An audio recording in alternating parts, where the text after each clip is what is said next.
విషయం తెలుసా? సుప్రీంకోర్టు ఒక జడ్జిమెంట్ ఇచ్చింది.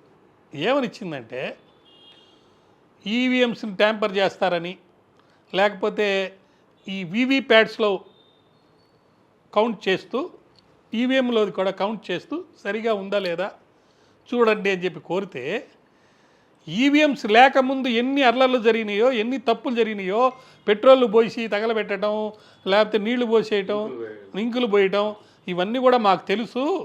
వాటిని ప్రివెంట్ చేయడానికే ఈ ఈవీఎంస్ వచ్చినాయి. ఈవీఎంస్ ఎక్కడా కూడా టోటల్గా ఫెయిల్ అయినట్టు మాకేం కనపడలేదు. ఓవరాల్ 5% శాంపిల్స్ అనేక దిక్కళ్ళ జరుపుకొని, అంటే డిఫరెంట్ ప్లేసెస్లో అవి సరిగ్గా పనిచేస్తున్నాయా లేదని టెస్ట్ చేసుకొని ఇవి వాడండి. ఒకవేళ ఏదైనా టెస్ట్ సరిగ్గా వాడకపోతే వెంటనే మార్చేయండి అని కూడా ఇచ్చారు. దాంతోపాటు ఒక 2 డైరెక్షన్స్ ఇచ్చారు. ఒక డైరెక్షన్ చాలా ఇంపార్టెంట్. అదేంటంటే 1, 2, 3 హైయెస్ట్ పోల్ అయినాడు ఎన్నికవుతాడు. ఇక 2, 3 ఉంటారు కదా, అంటే రెండోవాడు హైయెస్ట్ కంటే కొంచెం తక్కువ, మూడోవాడు రెండోవాడి కంటే తక్కువ. వీళ్ళిద్దరికి కూడా ఒక అవకాశం ఇచ్చారు. ఎన్నికల కౌంటింగ్ అయిపోయిన తర్వాత మీరు 2, 3 వస్తే మీకు అబ్జెక్షన్ ఉంటే, అంటే ఎలక్ట్రానిక్ మిషన్ మేనేజ్ చేశారు లేకపోతే ఇన్ఫ్లుయెన్స్ చేసి దాన్ని మార్చేశారు అని అనుకుంటే మీరు రీకౌంటింగ్ అడగచ్చు. ఆ రీకౌంటింగ్ అడిగినప్పుడు వీవీప్యాట్స్ కౌంట్ చేస్తారు, ఎలక్ట్రానిక్ మిషన్లో వచ్చినటువంటి ఇన్ఫర్మేషన్ తీసుకుంటారు ఆ చిప్ ద్వారా, 2 కంపేర్ చేసుకుంటారు. ఇది ఒక పద్ధతి. ఇంకోటి ఏంది, అసలు ఓట్లు వేసేదే బెదిరించి లేకపోతే దొంగ ఓట్లతో వేయించారనుకోండి, ఎల్లయ్య బదులు పుల్లయ్య పోయి ఓటేసాడు, అది ఎలా నిరూపించాలి? ఈ వెబ్కాస్టింగ్ ద్వారా ఎవరు వెళ్ళారు అనేది అక్కడ ఉంటుంది. కాబట్టి దాన్ని కూడా ఎలక్షన్ పిటిషన్ ద్వారా మీరు చేసుకోవచ్చు.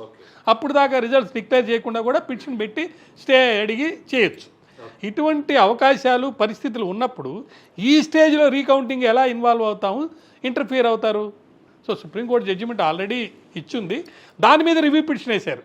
మీ జడ్జిమెంట్లోనే కొన్ని తప్పులు ఉన్నాయి కాబట్టి దాన్ని సరిదిద్దాల్సిన బాధ్యత సుప్రీంకోర్టు మీదే ఉంది కాబట్టి దాన్ని రివ్యూ చేయండి అంటే దాని మీద హీరింగ్ 26వ తారీఖు వేశారు. సుప్రీంకోర్టు కూడా మొన్న అడిగింది ఏంటంటే, ఎలక్షన్ కౌంటింగ్ అయిపోయింది, పర్సంటేజ్ ఆఫ్ ఓట్స్ ఎన్ని వచ్చినాయి అనేది రాత్రి మీరు ఎందుకు చెప్పలేకపోయారా అని అడిగారు. లేదు సార్, నైట్ టైం రావడం లేట్ అయింది, అందువల్ల పక్క రోజు మాత్రమే చెప్పగలిగే అవకాశం ఉంది అని అంటే, పక్క రోజు కూడా మీరు ఎందుకు చెప్పలేదని అడిగారు. అంటే మీ సిస్టమే పొరపాటు ఉంది. ఎక్కడ ఎన్ని ఓట్లు పోలయ్యానే అనేది పర్సంటేజ్ని మీరు ఎందుకు తెలపలేకపోతున్నారు? సో కోఆర్డినేషన్ లేదని చెప్పి సుప్రీంకోర్టు దాని మీద క్వశ్చన్ చేస్తూ పెండింగ్ ఉంది ఆ పిటిషన్. ఎలక్షన్ ప్రాసెస్లో ఇండిపెండెంట్గా వ్యవహరిస్తున్నట్టుగా, ఇంపార్షియల్గా వ్యవహరిస్తున్నట్టుగా నటించడం కాదు, మీకున్నటువంటి విశిష్టమైన అధికారాలని ప్రజా ప్రయోజనాల దిశ స్పీడ్గా యాక్ట్ చేయాలి. ఆంధ్ర రాష్ట్రంలో జరిగిన ఎన్నికల పరిస్థితులు ప్రాసెస్లో విమర్శలు ఎక్కువైపోయినాయి. ఇంటర్నేషనల్ లెవెల్లో ఎవరి మీద అయితే అలిగేషన్స్ వచ్చినాయో, ఏ పార్టీ అయినా కానీ, ఏ నాయకుడైనా కానీ వాళ్ళే స్వచ్ఛందంగా లొంగిపోవాలి. వ్యవస్థలో ఉన్నటువంటి కొన్ని లోటుపాట్లను సరిదిద్దుకొని త్వరితగతిన న్యాయాన్ని అందించాల్సిన బాధ్యత న్యాయ వ్యవస్థ మీద ఉంది. ఇండిపెండెంట్గా యాక్ట్ చేస్తూ అధికారాలని వాడి ఎలక్షన్ అనేది ఫ్రీ అండ్ ఫెయిర్గా, ట్రాన్స్పరెంట్గా, అకౌంటబుల్గా జరపాల్సిన బాధ్యత ఉన్న అధికారులు వాళ్ళ బాధ్యత నెరవేర్చకపోతే సమాజంలో ఇటువంటి జరుగుతాయి.